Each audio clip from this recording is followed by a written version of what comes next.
Hello friends, every step I'm about to show you has been verified by professional mechanics, so relax, we're going to fix this. If the message shutter grill problem power reduced appears on your Honda CR-V, the first thing is not to panic. Even though it sounds dramatic, it doesn't mean the engine is about to break down immediately. It simply means the car decided to protect itself. It's like your CR-V is saying, hey, something's not right with my grills, better don't push me to full power. Now what are these grills, or shutter grills? They are small flaps at the front of the radiator that open and close depending on the engine temperature. When everything works properly, they help save fuel and regulate engine temperature. But if something blocks them or they fail, the car's computer goes into protection mode and automatically reduces power. That's why you might suddenly feel your CR-V isn't accelerating like before. The most common cause reported by mechanics at this shop is very simple. Something is physically blocking the grill.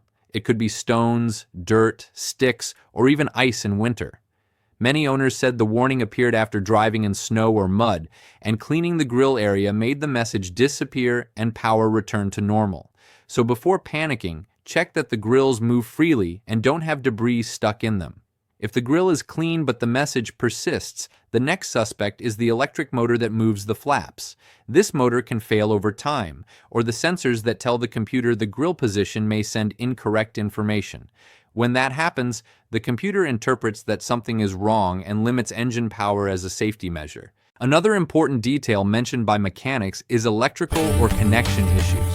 The wires going to the grill motor can become loose, corroded, or damaged, causing incorrect readings that trigger the message.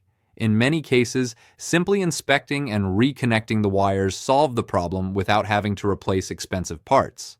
So what should you do if this message appears? First, turn the car off and back on. Sometimes that fixes temporary glitches. Second, clean the grill and make sure it moves freely. And third, if the problem continues, check the motors, sensors, and electrical connections, because that's usually where the real cause lies.